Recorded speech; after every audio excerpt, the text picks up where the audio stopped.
హల్లెలూయా. అందరూ బాగున్నారండి. ఇది అందరికీ తెలుసు. ఇప్పుడు ప్రజెంట్ అయితే డ్రాగన్ ఫ్రూట్స్ నిన్ననే మన తోట దగ్గరికి వెళ్ళి కొయ్యటం జరిగింది. అయితే ఈ యొక్క పండు కోసేటప్పుడు ఇంతకుముందు చాలామందికి దీని గురించి తెలియదు. వాస్తవంగా దీని గురించి తెలియనప్పుడు దీన్ని ఎవరు పట్టించుకోవాలా.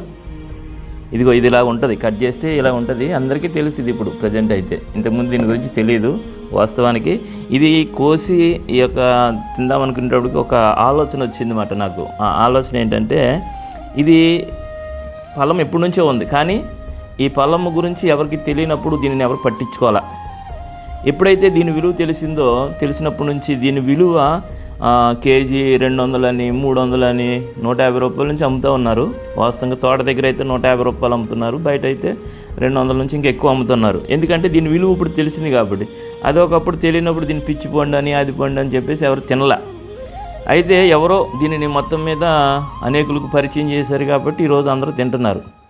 అయితే ఇది చూసినప్పుడు నాకేమనిపించిందంటే, నేను కూడా ఒకప్పుడు అన్యుడిగా ఉన్నప్పుడు యేసేను నేను ఎరగను, కానీ యేసయ్యను నేను రుచి చూసిన తర్వాత అనేకులకు నేను యేసయ్యను పరిచయం చేస్తున్నాను. ఎందుకంటే ఆయనే నిజమైన దేవుడని, ఆయనే జీవం గల దేవుడని, ఆయనే మన కోసం ప్రాణం పెట్టాడని నేను గుర్తెరిగి ఉన్నాను కనుకనే అనేకులకు దేవుని నిమిత్తం ప్రచారం చేస్తూ ఉన్నాను. అంటే ఇది చూసిన వెంటనే అవును కదా, యేసయ్య ఒకప్పుడు ఎవరికీ తెలియదు, కానీ ఇప్పుడు నేనైతే ఎలాగ తెలుసుకుని అనేకులకి ఎలాగైతే చెప్పగలుగుతున్నానో ఈ ఫలమును బట్టి నాకు జ్ఞాపకం వచ్చిందన్నమాట. అందుకోసం ఈ వీడియో చేస్తున్నాను. ముఖ్యంగా ఈ ఫలం చూసిన వెంటనే యేసయ్య గుర్తొచ్చారు నాకు.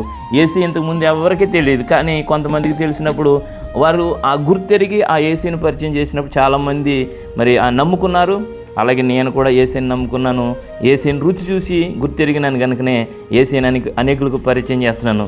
ఈ వీడియో చూస్తున్న మీరు కూడా యేసయ్యను ఒకసారి నీ జీవితంలో జరిగిన సంఘటనను బట్టి ఆయన సన్నిధికి వచ్చి ఒకసారి నీ యొక్క బాధలు కానీ నీ కుటుంబంలో ఉన్న సమస్యలు అన్నీ ఆయనతో చెప్పినప్పుడు ఆయన సహాయకుడై ఉన్నాడు. నువ్వు నిజంగా ఒకసారి ఆయన సన్నిధికి వచ్చి ప్రయత్నం చేసి చూడు, నీకు ఆయన ఫలాన్ని ఇస్తాడు. దేవుడు నిన్ను దీవించి ఆశీర్వదించును గాక. ఆమేన్.